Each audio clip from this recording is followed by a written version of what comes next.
ደህና ስለመሆን ነው ጥቂት ማካፈላችሁ። ደህና ስለመሆን ለአእምሮአችሁ ምን እያረጋችሁለት ነው? ጭንቀት፣ ሐሳብ፣ ጭንቀት፣ ስትረስ።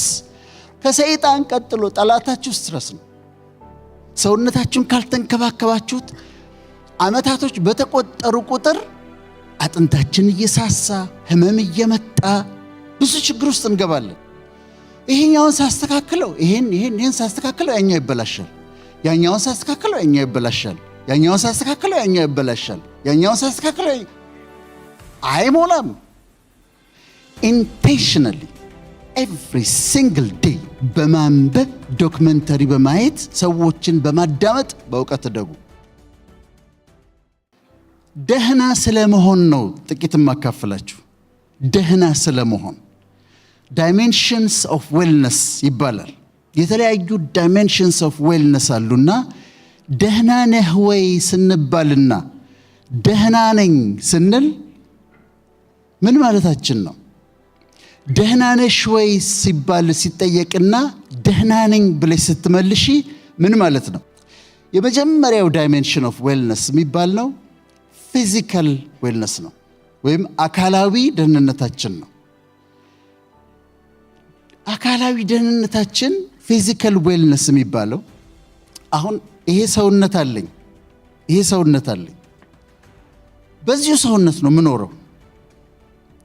ይሄው ሰውነት ነው የሚያረጀው፣ ይሄው ሰውነት ነው የሚሞተው፣ ይሄው ሰውነት ነው በኋላ እንትኑ ሳጥን ውስጥ ገብቶ የሚቀበረው ይሄው ሰውነት። የእናንተም እንደዛው ነው። ለዚህ ሰውነታችሁ ምን እያረጋችሁለት ነው? ምን ያህል እየተንከባከባችሁት ነው? አይለወጥም። ሌላ አዲስ ስጋ አይሰጠንም እግዚአብሔር። ይሄው ነው በቃ የሚያረጀው፣ ይሄው ነው የሚሞተው። እና የፊዚካል ዌልነሳችሁ ምን እያደረጋችሁ? ይሄ በኋላ እንዳያስቸግረን። አሁን እድሜያችሁ ገና ስለሆነ ብዙዎቻችሁ ምንም ላይሰማችሁ ይችላል። ካልተንከባከባችሁት ግን ፊዚካሊ ሰውነታችሁን ካልተንከባከባችሁት አመታቶች በተቆጠሩ ቁጥር አጥንታችን እየሳሳ ህመም እየመጣ ብዙ ችግር ውስጥ እንገባለን። ፊዚካል ዌልነስ ይባላል። ምንድነው የምትበሉት? ዋሽንግተን ዲሲ አካባቢ አንድ ወዳጅ ያለና ቁርስ ጥሬ ስጋ ይበላል። ቁርስ ለአእምሮ ጥሬ ስጋ ማብላት አንድ ነገር ነው። በሳምንት 4 ጊዜ 5 ጊዜ ጥሬ ስጋ መብላት ግን ትራይግሊሰራይዱ፣ ኮሌስትሮሉ፣ በኋላ የልብ ኮሮነሪ አርተሪ ዲዚዝ የሚባላል ልብን የሚዘጋ። ምንድነው እየበላችሁ ያላችሁት? ቻሌንጅ ላደርጋችሁ ነው ዛሬ። አመጋገባችሁ እንዴት ነው? ቫይታሚን ትወስዳላችሁ ወይ? እኔ ቫይታሚን ወስዳለሁ። ቫይታሚን ኤ፣ ቫይታሚን ቢ1፣ ቫይታሚን ቢ2፣ ቫይታሚን ቢ6፣ ቫይታሚን ቢ12፣ ቫይታሚን ሲ፣ ቫይታሚን ዲ፣ ቫይታሚን ኢ፣ አይረን፣ ፎሌት፣ ዚንክ፣ ማግኒዚየም፣ ማንገኔዝ ያለበት አንድ ታብሌት በቀን ወስዳለሁ። ለምንድን ነው የምወስደው? ከሚነራል ነው የተሰራሁት። ሰውነቴ ይፈልጋል። ቫይታሚን ለሜታቦሊዝም ያስፈልጋል። ስለዚህ ግን ማድረግ ያለብን ምንድነው? ፊዚካል ዌልነስ መጠበቅ አለባችሁ። ሁለተኛው ዳይሜንሽን ሜንታል ዳይሜንሽን የሚባለው። ሜንታል ዳይሜንሽን ለአእምሮአችሁ ምን እያረጋችሁለት ነው? ጭንቀት፣ ሐሳብ፣ ጭንቀት፣ ስትረስ፣ ስለ ልጆች መጨነቅ፣ ስለ ኑሮ መጨነቅ፣ አገር ቤት ስላሉ ወገኖች መጨነቅ፣ ስለ ዘመድ መጨነቅ። ከሰይጣን ቀጥሎ ጠላታችሁ ስትረስ ነው። እንደ ስትረስ ጠላት የላችሁም። የሚገርመው ደግሞ 99% of the things that you worry about they will never happen። ልጄን፣ እናቴን፣ ቤተሰቤን፣ እስራኤል እንደዚህ ሆኑ ማሰብ፣ መጨነቅ፣ ስትረስ ኮርቲሶል የሚባል ሆርሞንን ይጨምራል። ኮርቲሶል የሚባል ሆርሞን ሲጨምር ኮርቲሶሉ ሃይፐርቴንሽን፣ ዲያቤቲስ ሜሊተስ፣ ኮሮነሪ አርተሪ፣ የልብ በሽታ፣ የደም ብዛት፣ የስኳር ኢቭን የተለያዩ በሽታዎችን ያመጣል። ጠላታችን ነው ጭንቀት። you have to get rid of it። ሲመጣ እኔ ጋርም ይመጣል እኮ ዞር በልልኝ ነው የምለው። በቃ ዞር በልልኝ። ልጅ እንደዚህ ብትወድ፣ ልጆች እንዲህ ቢሆንስ፣ ስትረስ እንደዚህ ቢሆንስ፣ ኑሮ እንደዚህ ቢሆንስ፣ ያኛው እንደዚህ ቢሆንስ። ስትረስ ነው እና ግን ጠላት ነው። ለሜንታል ዌልነሳችሁ ሜዲቴሽን፣ ሰላም፣ ጥሩ ነገር መስማት፣ ጥሩ ነገር ማንበብ፣ ሜንታል ዌልነሳችሁ መጠበቅ አለባችሁ። ይሄንን አእምሮ ብትከፍቱት፣ አጥንቴን ብትከፍቱት የምታገኙት ነገር ብሬን ነው የሚባለው አይደል? ነጩ ግሬ የሆነው ኮሪጌትድ የሆነ በቢሊየን የሚቆጠሩ የነርቭ ሴሎች አሉት። በትሪሊየን የሚቆጠሩ ኮኔክሽኖች አሉት። ሴሬብረም፣ ሴሬቤለም፣ ሜዱላ፣ ፖንስ የተባሉት። ማይንድ ግን ይለያል። ይሄኛው 3 ፓውንድ ነው የኔ ጭንቅላት ውስጥ ያለው ብሬን። ማይንድ ግን ክብደት የለውም፣ መልክ የለውም፣ የቱ ጋር እንዳለ አታውቁም፣ ግን ይረበሻል። ሲመጣና ሲጫናችሁ ስትረስ፣ ጭንቀት ሲበዛባችሁ ቴል ዩርሰልፍ አላስተናግድህም ማለት አለባችሁ። አላስተናግድህም፣ እኔ ጋር ይመጣ አላስተናግድህም፣ አልቀበልህም። ለምን? ሜንታል ዌልነሳችሁ መጠበቅ አለባችሁ። ሶስተኛው ዳይሜንሽን ኢሞሽናል ዌልነስ ይባላል። ኢሞሽናል ዌልነስ ደግሞ ይሄ ንዴታችን፣ ቁጣችን፣ መነጫነጫችን፣ ብስጭታችን እሱ ነው ኢሞሽናል ዌልነስ።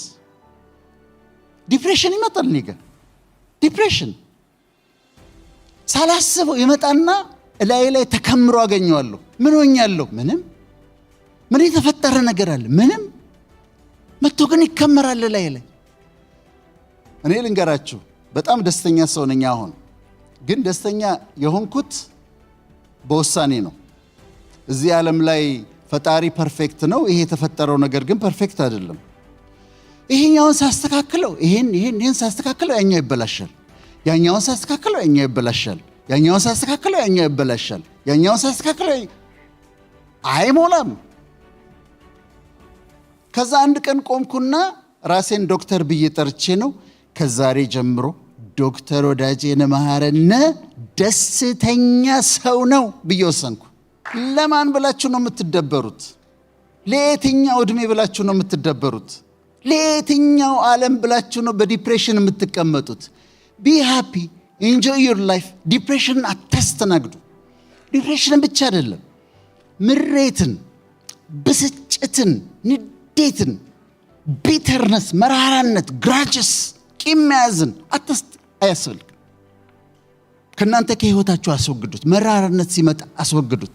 ንዴት ሲመጣ አስወግዱት። ብስጭት ሲመጣ አስወግዱት። ኢሞሽናሊ ዌል መሆን አለባችሁ፣ ጥሩ ጤነኛ ኑሮ እንድትኖሩ። ይሄ ኢሞሽናል ዌልነስ። የሚቀጥለው አራተኛው ኢንተሌክቹዋል ዌልነስ ይባላል።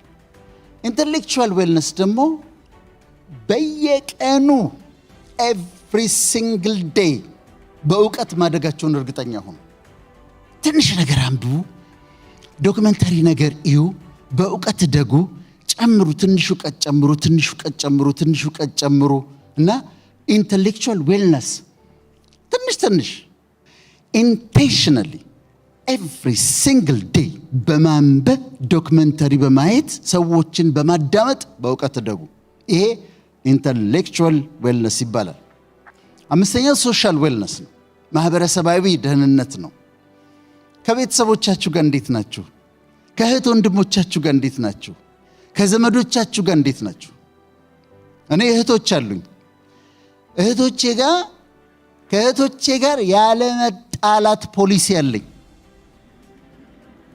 ይሞክራሉ ሊጣሉኝ፣ ግን አልጣላቸውም በፍጹም። ምን እላቸዋለሁ መሰላቸው? አሁን አንቺ ከኔ ጋር መጣላት ትፈልጊያለሽ? ብትታመሚ እኮ ጓደኞች የተወሰነ ጊዜ ያስታምሙሻል። ከዛ ወንድሟ የት ነው ብለው አምጥተው እኔ ጋር ነው የሚጥሉሽ። እኔንም እንደዛው። እኔም ብታመም ጓደኞች የተወሰነ ጊዜ ያስታምሙኛል። ከዛ እህቶቹ የት ነው ያለው ተብሎ አንቺ ጋር ነው አምጥተው የሚጥሉኝ። አንጣላ። ሌላ ጓደኞች፣ ጥሩ ጓደኞች፣ ሪሰርች ምንድን ነው የሚያሳየው? ጥሩ ጓደኞች ያላቸው፣ አንድ ጥሩ ጓደኛ ያላቸው ሰዎች፣ ሁለት ጥሩ ጓደኛ ያላቸው ሰዎች የአእምሮ ጤንነታቸው ከፍተኛ ነው ይባላል። ቤተሰባችሁ ጋር ሰላም አድርጉ። እናንተ ትልቅ ቢዚ አደልት ኢን ዘ ሃውስ ወንድሞቻችሁ እህቶቻችሁ ሊጣላችሁ ሲፈልጉ be the adult in the house እናንተ ታዩ ግድ የለም እሱ ምናምን ብላችሁ እናንተ ሰላም አድርጉ።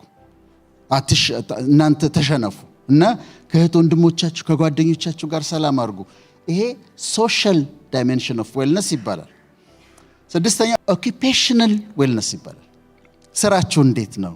ምንድን ነው የምትሰሩት? እውነቱን ነጋገር ከተባለ የሚያኖረን እግዚአብሔር ነው። ግን ምንም ነገር ስሩ፣ ሰርቪስ እስከሰጣችሁ ድረስ ውደዱት። የጤና እርዳታ ውስጥ ነው የምትሰሩት፣ ሆም ኬር ትሰራላችሁ፣ ሳይከፈላችሁ እንኳን ብትሰሩ መስራት አለባችሁ። እንኳን ተከፍሏችሁ አይደለም፣ ባይከፍሏችሁ እንኳን የታመሙ ሰዎችን መንከባከብ፣ የተጎዱ ሰዎችን መንከባከብ ጥቅም ነው። ወደ ስራ ስትሄዱ እየጠላችሁት አትሄዱ። ምንም ይሁን የምትሰሩት እየጠላችሁት አትሄዱ። ሐኪሙም ሆነ ሁላችንም ሰርቪስ ነው የምንሰጠው። ሰርቪስ ስትሰጡ ደስ እያላችሁ አድርጉት። ሰባተኛው ፋይናንሻል ዌልነስ ነው። ፋይናንሻል ዌልነስ አሁን ዲያስፖራ ስለሆነ እናንተን ቻሌንጅ የማደርገው ትሰራላችሁ፣ ገንዘብ ታገኛላችሁ። ከዛስ ዩ ስፔንድ ኢት። የእውነት አዲስ ቦርሳ ያስፈልግሻል? ለሰርግ የግድ አዲስ ጫማ፣ የግድ አዲስ ቦርሳ። ሴቭ ኢት። ገንዘባችሁን ለፍታችሁ ዶንት ስፔንድ ኢት። ኑና ኢትዮጵያ አፓርትመንት ግዙ፣ ኑና ኢትዮጵያ ቤት ግዙ፣ ቢዝነስ ክፈቱ። ገንዘባችሁን ዋይዝሊ ሴቭ አድርጉትና ይሄ ፋይናንሻል ዌልነስ ይባላል። ስምንተኛው ኢንቫይሮንመንታል ዌልነስ ይባላል። ኢንቫይሮንመንታል ዌልነስ ማለት የምንኖርበትን አካባቢ ማሳመር ማለት ነው። ለምሳሌ ቤታችሁ ብመጣ ምን አይነት ቤት ነው? አንድ ስቱዲዮ ሊሆን ይችላል፣ ግን ያቺ ስቱዲዮ ማማር አለባት። ቤታችሁ ቆንጆ እንዲሸቱ፣ እናንተም ቆንጆ እንድትሸቱ፣ ቤቱ ቆንጆ እንዲሸት አድርጉት። ኢንቫይሮንመንታል ዌልነስ ነው። ዘጠነኛው ሞራል ዌልነስ ነው። ሞራል ዌልነስ እናንተን አይመለከትም፣ ግን አንዳንድ ዲያስፖራዎች የሚያደርጉት ነገር በጣም የሚያሳዝነኝ ነገር አለ። ብዙ ዶላር ይዘው ይመጣሉ አዲስ አበባ። ታርጌታቸው ናይት ክለብ ነው። ታርጌታችን ትናንሽ ልጆች እህቶቻችን ናቸው። መተው ቀጥታ ቤተሰብ ሰላም ብለው የሚሄዱት ናይት ክለብ ነው። ከነዛ ከትናንሽ ልጆች ጋር ከ20 ዓመት ልጆች ጋር ምናምን ይተኛሉ። ይሄ ሞራል ዌልነስ መጉደልን ያሳያቸዋል። የልጆቹ መጎዳት ብቻ አይደለም፣ የእህቶቼ መጎዳት ብቻ እኮ አይደለም። እነሱም በሽታ ይዘው ይመጣሉ፣ ህመም ይዘው ይመጣሉ። ሴክሹዋሊ ትራንስሚትድ ዲዚዝ አሉ። በዚህ ላይ ዲሞኒክ ፓወር ያላቸው ሴቶች አሉ። ዲመኑ አታክ ነው የሚያደርጋቸው። መጽሐፍ ቅዱስ ይላል ጉበትህን እስኪሰነጥቀው ድረስ ይላል። አታክ ይደረጋሉ፣ መተው ይታመማሉ፣ ይወድቃሉ። የተለያየ በሽታ ቻንክሮይድ፣ ጎኖሪያ፣ ሲፊሊስ፣ ካንዲዲያሲስ ይዘው ይመጣሉ። የሞራል ስታንዳርድ ካላችሁ ግን አታረጉም። እንደዚህ ዶንት ዱ ኢት። እዚህ ሚስት አለች አቬለብል ቢሆንም አታረጉትም።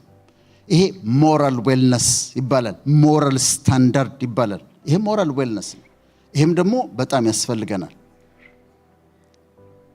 የመጨረሻውና አስረኛው ስፒሪቹዋል ዌልነስ ነው። ዳይሜንሽኖቹን ያሳየኋችሁ። የመጨረሻው ስፒሪቹዋል ዌልነስ ነው። ሁሉ ነገር ኖሯችሁ መንፈሳዊ ህይወት ላይ ከደከማችሁ ደግሞ እሱ ደግሞ አይሆንም። በየሃይማኖታችሁ መጸለይ፣ ማመስገን፣ 4 አይነት ጸሎት አለ። አንደኛው ሪፔንተንስ ነው፣ ንስሐ መግባት ነው። ሁለተኛው ታንክስ ጊቪንግ ነው፣ ማመስገን ነው። ሶስተኛው ፔቲሽን ነው፣ እንዲህ አድርግልኝ ብሎ መጠየቅ ነው። አራተኛው ኢንተርሴሽን ነው፣ ምልጃ ነው፣ ስለሌላው መለመን ነው። እነዚህ ጸሎቶች አሉ። መጸለይ፣ ቅዱስ ቃሉን ማንበብ፣ ቅዱሳን መጽሐፍቶችን ማንበብ እና በመንፈሳዊ ህይወት መለምለም፣ ደግሞ ግሬትፉል መሆን፣ ቅድም ያሳዩ እንደሆን ግራቲቲዩድ ያለው ህይወት መኖር፣ ታንክፉል ሆኖ መኖር። ዛሬ እናንተ መጣችሁ አይደል? እዚህ ብድግ ብላችሁ መጣችሁ፣ እዚህ አምሮባችሁ ተቀምጣችኋል። ስትሮክ መጥቶት ተነስቶ ለመሄድ የሚሞክር ቻልኩበት እኮ አሁን መራመድ እየቻልኩ ነው እኮ የሚል እኮ ሰው አለ። እናንተ እዚህ ጋር ዘንጣችሁ ተቀምጡ። ቢ ታንክፉል፣ ግራቲቲዩድ ይኖራችሁ። እዚህ ስትወጡ መኪናችሁን አስነስታችሁ ወደ ፈለጋችሁበት ትነዳላችሁ። በጥፋትም ያለ ጥፋትም እስር ቤት ሆነው አንድ ቀን ወጥቼ ንጹህ አየር ተንፍሼ በእግሬ ሄጄ እያሉ የሚመኙ በጣም ብዙ ሰዎች አሉ። እናንተ ነፃ ናችሁ። ማታ ትገባላችሁ። ብዙዎቻችሁ በጣም አጭር ጸሎት አለች የምትጸልዩት ማታ ከእንቅልፍ በፊት እግዚአብሔር ሆይ ስለበጣም ሰላም ስለዋልክኝ አመሰግናለሁ ስለመሰደረኝ ትሉና ራሳችሁን ሲነካ እንቅልፍ ይወስዳችኋል። እማይተኙ በጣም ብዙ ሰዎች አሉ። ይሄ ደግሞ ስፒሪቹዋል ዌልነስ ይባላል። ስለዚህ እንደዚህ ጠብቁና ራሳችሁን ፊዚካሊ፣ ሜንታሊ፣ ኢሞሽናሊ፣ ሶሻሊ፣ ፋይናንሻሊ፣ ኦኩፔሽናሊ፣ ስፒሪቹዋሊ፣ ሞራሊ ጠብቁና እንዳማረብን እናርጅ።